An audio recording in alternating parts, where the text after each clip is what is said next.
It's $5,000 an hour if you're looking at it from that, 20 hours a month, $100,000. The number one problem I see people having that are really successful is they start to say, I don't know what to do with all my time. And this business isn't that time intensive if you do things efficiently. Because I remember being in that position when we were doing everything for our business. There's just times that are dead periods, and I remember that very, very vividly. Your chances of succeeding when you're not with like-minded people in this business goes down significantly. So the number one thing is surround yourself with those people. But that way, when you have questions that come up and voids to fill and, issues and people to pick you up when you're down and people to cheer for you when you're up, I just think the community kind of brings all that together. Low barrier to enter, money, low competition, yep, high profit. And I think land in general just checks it all off. Hey everyone, welcome back to the Real Estate Investing Podcast. Today's topic, we're talking about building a $100,000 a month business with only 5 hours a week. I'm your host, Ron Apke, joined again by my brother and business partner, Ron Apke. Welcome back. Happy to be here, Dan. I think this is I had a consultation with someone recently, and he was basically saying this. He has 2 kids. He has a business that he's running right now. Time is limited, so I think this is a really good topic. Time is limited, money's not in that consultation, or?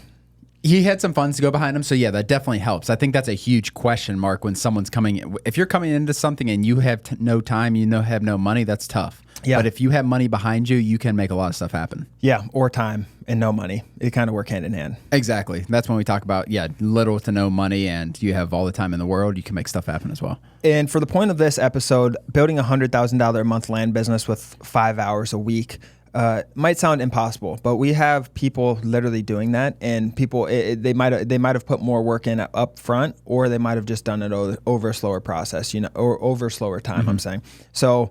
It might sound unreasonable to some people, but we built this because we wanted to show you the complete other side, the top 1%. Obviously, there's a lot of people in the middle that build a $50,000 business with 10 hours a week as well. This is like the complete side of success, I'd say. 100,000, 5 hours. There's also 50,000, 10 hours, 100,000, 10 hours.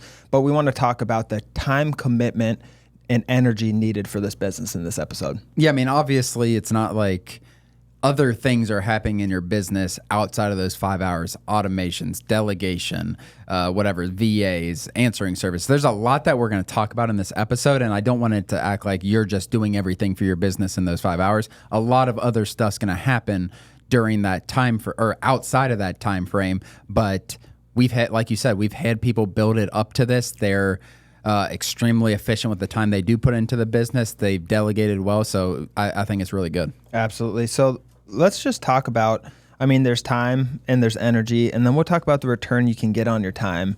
And by energy, I mean just the effort, I think, and like the mindset and the effort and everything. But ultimately, we can talk about outsourcing after that and how to be more efficient with your time as well if someone feels like they're spending too much time in a specific area that they can outsource. But overall, I think this is a level 10 opportunity because of the profit that you can bring in the short amount of time, needed weekly to get this business up and going. And that's why I've always said it's a number 10 business opportunity.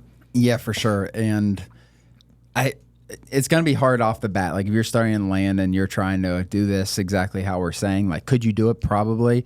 But like, there's a lot of upfront education, a lot of stuff that comes before all the business where you can be more effective with your time. But level 10 opportunity, like you said, and anything it's $20,000 an hour if you just, or I'm sorry, not 20,000. It's $5,000 an hour if you're looking at it from that, 20 hours a month, $100,000. But it's definitely feasible for you to ramp up to that in the first few months, I think.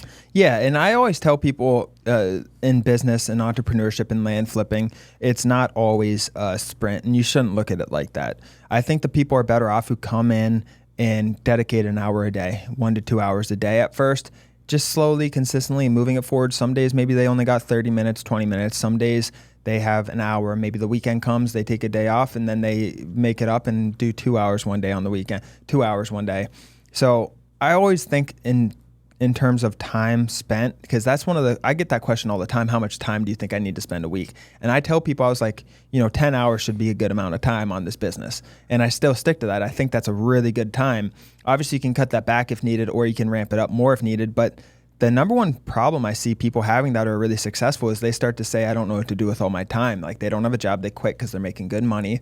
And this business isn't that time intensive if you do things efficiently. No, it's like, because I remember being in that position when we were doing everything for our business and everything didn't seem like that much. And especially when I first went full time, like I wanted to stay busy with this to grow everything like that. But there's just times that are dead periods. And I can imagine, especially with mail, 100% mail, all these different avenues. And you have dead periods, like you said, especially with mail. And I remember that exactly, like feeling that, like, what are we doing, but like, what do we do with our free time? And that I remember that very, very vividly. Yeah.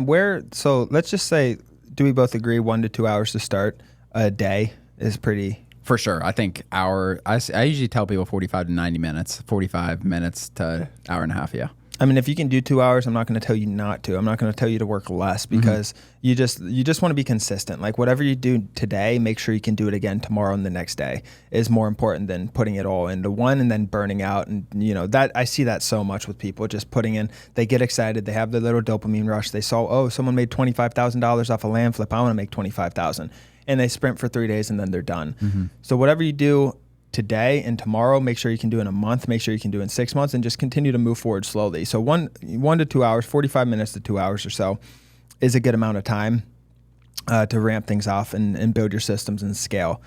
I want to talk a little bit about effort, like where in energy, because there's time and there's also energy. Like what are they actually doing in that time? What do you think is the most efficient use? Are you talking about like first starting, or did they already do educate? Like what's this position look like or situation? Let's just say they're starting out. Yeah, I mean, I think a combination of education and then like the way we built our course, our program is you have education and then you have action steps. And I think that's what you should be focusing on. Like action steps are like getting things done, making deals happen, sending mail, pricing mail, pulling counties, all that stuff. Like a combination of education and action every single day, I think is really important. If you're just watching education videos and skip through the action steps, I don't think you're going to get much done. But if you can do both of those each day, I think you're going to make something happen. So education and taking action. Yes, which I know is probably broad, the action part. But yeah, that's what I think. I think you got to be learning, though. You need to be constantly You always learning. have to be learning. Yeah, whether you're in a group, a paid group, a free group, a community,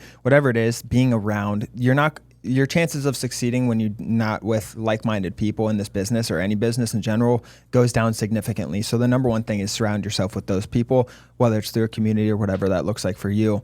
But that way, when you have questions that come up and voids to fill and, issues and people to pick you up when you're down and people to cheer for you when you're up. I just think the community kind of brings all that together. But yeah, you got to take action. Doing one or the other doesn't work.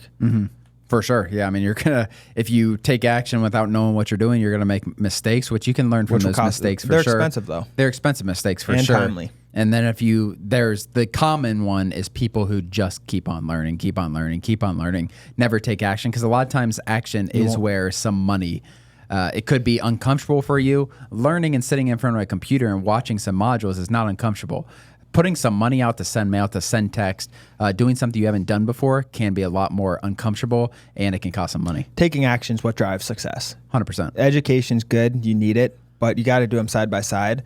So ultimately stop watching this podcast and go send some mail. Exactly. I mean, that's pretty true. Yeah. I mean, we're going to try to lay it out for you guys here, but 100%. Like some people, you hear the people like, I've watched the first 100 episodes. Like, stop watching us. Like, stop. At the end of the day, like you got to do something. Some people watch but us. But if you're doing stuff too, that's the best type of person. Yeah. And that's where we see people. You got to make sure you're subscribed. Yeah. Make sure you subscribe to the video.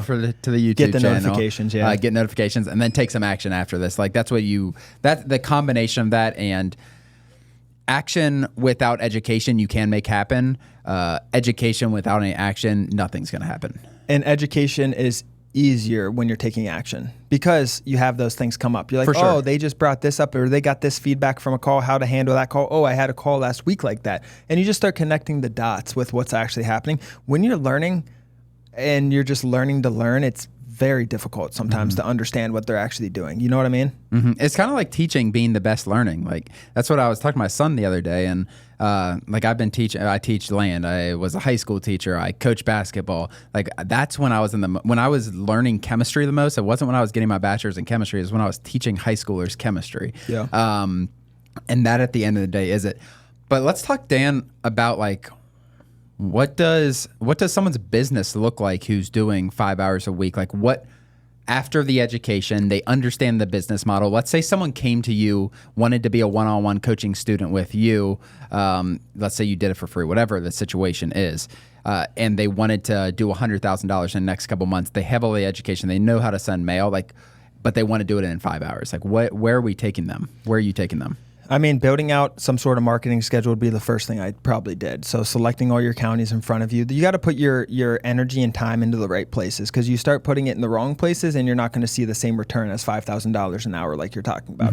Putting that hour into the right buckets is what creates that substantial jump in your income, I think. And that's what it's all about. You can't put your hours into your CRM when you're not even getting leads. And then we just did an episode kind of talking about that. But I think building out a mail schedule to stick, a marketing schedule, what markets are they going to, getting ahead and sticking to it, because you spend an hour, 1 to 2 hours, Ron, to get your marketing schedule, select 5 to 10 different markets, and then really planning it out for the next 90 days. And then you don't need to worry about the next 90 days. You have it all planned. And then you actually got to execute that, price it, send the mail, text, whatever you're doing, cold calling. You can't cold call, but you could have a service potentially cold calling or texting. That's where you start to get more timely, though. Mail, in my mind, like if you're going for 5 hours a week, it needs to be blind offers. Yeah, or very. If you got 10 to 15 hours a week, you can text and you'll get more deals that way, but your time will go up as well. Yeah, and we're trying to be practical as far as like exactly what we said as far as 5 hours a week, $100,000. I like what you said as far as like putting your time into the right buckets. When we're saying 5 hours a week, that's less than an hour a day on average. Like you have to be extremely efficient. Like $100,000 a month is significant, very significant with 5 hours a week. So you need to be extremely efficient with your time. You need to be smart with what you're delegating in terms of, I would assume, answering service, all that different stuff where you're not answering the phone. And then where's money made in this business? You can say market selection. That shouldn't take that long. And then sales. Like really, that's what it is. You send the offers out. You have your marketing schedule. You have all the markets selected. You're sticking to that schedule. And what happens next? You get calls, and you got to close the calls. And what Ron means sales, he means acquiring property. So these people call back. They got a letter. They got a note, whatever, text from you. In this case, it was mail, and they're interested to sell their land. So the sales side of things, where the money's really made, is getting on the phone with those people and closing those. Yeah. Could you also go a different direction on this, and opposed to because for $100,000 a month, bigger deals, you're going to need 4 deals. You're going to need 10,000 mailers, give or take. I think that's what you would need on a monthly basis, at 10,000 mailers, which means you have to talk to probably about 100 leads. You probably need to, maybe not 100, maybe 70 leads you have to talk to a month. You need to price 10,000 mailers, assuming you're doing blind offers. You need to pick enough counties for 10,000. So the other alternative would be getting very precise with the type of deals you're trying to do, trying to go for big deals, trying to go for subdivide, looking for road frontage deals. And literally, you could do 1 deal a month. You could probably do 1 deal every 2 months if you really got precise. Absolutely. Dylan brought us the deal yesterday that he found when using a land portal, which I think it was buy for 200. I think he'll sell it for 550 or 600. Yeah, and you said 600 on the call, and I was going to bring that up too, because Dylan said he's only attacking 100,000 6-figure deals and up. It's definitely an option. I'm just curious on the time. I know you'll make more money spending your time on that side eventually, but I'm curious at first. If someone's starting out, that might be a little more difficult. I meant passive education, and I'm kind of talking when I'm talking about this stuff. I'm kind of talking to people who have done a couple of deals. I feel like maybe I'm not. I mean, this is also where you can go in this business. I think in a few months, if you are just starting, I think you do tremendous if you shut that part of your business off and just started attacking big deals. And hey, this is my new business model. I'm doing subdivisions. Yeah. Or I'm doing 6-figure deals. I'm splitting it up. I'm using the land portal to target road frontage. If you only did deals like that, and that's 100% of your mindset and focus, I mean, you'd make $1 million a month. I don't see how it wouldn't work. I really don't see how you couldn't scale that up to doing. It's a little more advanced. So for sure. For newer people. But I do think if all of your mind and energy go away from all that, and you're just talking to 6-figure deals, and you're targeting them, and you're figuring out ways to target them, and figuring out improvements, and just learning an area. You can get so specific in an area when you go that price, because I can pay now 100% of market value and subdivide it and make, buy for 500 and sell for $1 million. So you would, in that kind of reverse situation, like a lot of your time, effort, and all that is in the market selection, and then your data selection. If I started over and I was doing this from the start, I with knowledge, I would make a little money. Yeah, with knowledge. I have the knowledge now. If I were to start a whole new business from ground up, I wouldn't touch a deal under 150 grand. Yeah. Think of how easy that is. It's not hard. It's the thing. People just can't be targeting this at scale. Like they can't be unless they're on the land portal, like doing that as far as like picking out specific things. Unless you're going on some other data source and hand picking. But as far as filtering, I want X road frontage, X amount of floodplain, all this stuff. Like the time. This would take 30 hours on a different data source. I think you can buy things on the market too if you're subdividing. For sure. I mean, there's a lot, like if you are only targeting properties and you can pay that much percentage, value to them goes up, value to the end user goes up, value to you goes up because the profit, it makes sense. It will work. Yeah. And the whole thing is like, I do both. Like, okay, so some of my business does $10,000 deals and then I get the bigger deals. When you actually shut those $10,000, $20,000, $30,000 deals off and you only focus on the big ones is I think where you really see this, your return go up. I don't know, like, because it's just a distraction. I'll be interested to see where Dylan's the first person I've talked to that I don't know if you've talked to anyone else who has bluntly said like I'm not going for some. I don't know if he's not sending mail. I don't know what, but I know it's just a rifle approach. Yeah, like there's a reason why businesses stop doing what they're doing, and to focus on what actually works and what their business model is. Like I'm trying to think of a good example of, Dairy Queen stopped selling hot dogs. Mm-hmm. To focus on just selling. No, I'm just saying that for example, to just focus on selling, what's their little blizzards. The blizzards is where the money is. That's why people go there because no one else has a blizzard like they do, and there's a philosophy behind that. And it's just doing what you know really well and sticking to that and putting all your energy and resources to that one thing and staying in that lane. And I'm not saying to everyone go out and do that, especially if what you're doing is working for you and everything, but try it. Like I would definitely just take a month of your marketing and go after 6-figure deals. Who are you talking to when you're saying that? The mid-level people, maybe making people done some 200 grand a year or so. Yeah. I agree. You'll make 200 off one deal. If you're first getting started, you got to get some deals under your belt. Got to open your mind up to what like the improvements look like. I think there's just there's not one way to do something. Mm-hmm. Like I think when you're looking at bigger deals, you have to open your mind up too. For sure. And that's what I've been impressed with the students as far as like their openness to just different strategies, subdividing things I might not have looked at as a subdivide. I've been really impressed with like the direction a lot of them are going as far as doing how they are attacking these bigger deals. We're taking down a $500,000 deal right now. Like there's just a lot of people doing that. Yeah, and I think you just talk about if your business goes to 6-figure deals and up, there's so many different ways to get 6-figure deals. It's not just subdividing either, and that's what I mean. Open your mind up. What about double closing $1 million properties and selling for 1.2? Yeah, once a month. Mm-hmm. You know what I mean? Like it's possible. It's very possible. Yeah, it's very, very possible. And I don't think you need there's so many different ways. 400,000 sell for 550 double close, and start offering people that over mail and text. I think like shutting off that section, and we went down a whole rabbit hole on the 6-figure ones. But I think if you want to work 5 hours a week and max your money out, that can be a great strategy. Big deals are a must. If you start doing $15,000 profit deals, that's 7 deals a month or whatever it is, 6-7 deals a month. And it's just it's a lot of time, effort, money for marketing opposed to more sniper approach. But it's a lot of deals. Like if I was telling someone who hasn't done a deal or they've done a few deals, like they want to get to this, I would say send 10,000 mailers a month consistently. You got to be efficient with your time. You need to get an answering service. You probably have to hire a VA, maybe 2 VAs for some assistance. And that's what I would tell someone. If I was talking to someone who's done 10 deals, then we'd have a different conversation, I think. Yeah. And last thing I want to get into is the opportunity levels again and kind of touch on the time versus return. Mm-hmm. And we've always said land investing is a level 10 opportunity. Yeah. And let's just touch on the logic behind that because we're talking about, let's talk about different business models and how they kind of fit into that because a lot of people, I want to rationalize why we think it's a level 10 opportunity in terms of everything that we've talked about today. Yeah, I mean, I think level 10 opportunity, when you're talking about an opportunity of anything, it's like how much, what's the competition level look like? Like, who are you competing with? What's the entry level money wise? Like, how much does it take to get into it? Barrier to entry, yeah. And then what can you get out of it? And when I say what can you get out of it, it's relative to the amount of money you put in. It's relative to the amount of time you put in.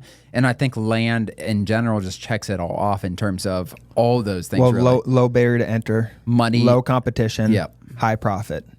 Exactly. I mean, I think it's as simple as that, to be honest with you. And you can do this with any business model. If you compare it to a similar one, house flipping, your competition's higher, your profit margin per deal is definitely lower, and then your time is higher because you actually got to renovate a damn house. Yeah. So like any business model you put it up against, you talk about drop shipping, same thing, competition level. You know more about that in terms of that space. But that's what I kind of look at. And then lastly, you have the sustainability. Will this be around in 20 years? And I think that's a big question you have to ask any business you're going in. Like, will this be around? That's the last factor. We did profit, competition. Only thing that we didn't talk about is the exit, which there isn't. I mean, could there be an exit? I definitely think that should be played into it for sure. But I guess that's strategy, yeah. Yeah, if you can sell the business, if you can whatever, or if you just have it be a cash machine and you outsource everything. Mm-hmm. And in real estate, typically it is a cash machine. Yeah. Like there's not many real estate. You can sell different brokerages and things like that for sure. But in terms of investing, it gets a little bit more difficult. You'll sell your portfolio of rentals and all this different stuff, and you can sell your portfolios, but it's different to sell an actual firm. Definitely doable, but harder. Yeah, I agree. And to wrap that up, guys, the reality of it is you got to do bigger deals. You got to be more efficient with your time. You got to put your time into the right buckets. And you do that, you can work 5 hours a week. 5 hours is, like I said, the far side. You know, if you're comfortable working 10 hours a week as well, I think that's the sweet spot. Yeah, I agree. Well, guys, thank you so much for watching. Hit the subscribe button below if you're watching on YouTube. Share with a friend if you're listening on Apple or Spotify. Leave us a review. Thank you so much. We'll see you next time. Thanks for joining, guys. As always, thank you for joining. Please do us a huge favor and like and subscribe our YouTube channel and share this with a friend. It really means the world to Ron and I, but more importantly, it could help change the life of someone else. Thanks for joining, and we'll see you next episode.